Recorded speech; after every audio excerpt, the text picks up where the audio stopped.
Manipur Chief Minister N.Biren expressed his satisfaction today regarding the ongoing promotion of indigenous wrestling in Senapati.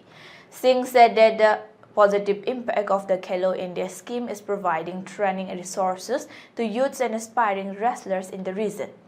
The promotion of indigenous wrestling is in full swing, with dedicated training sessions being conducted for our talented youths, said Singh.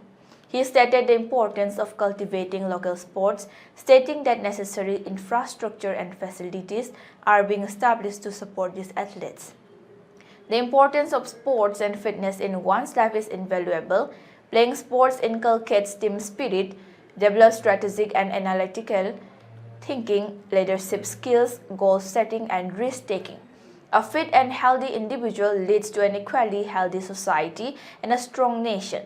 Under the Khelo India program, the government aims to revive the sports culture in India at the grassroots level by building a strong framework for all sports played in the country and establishing India as a great sporting nation.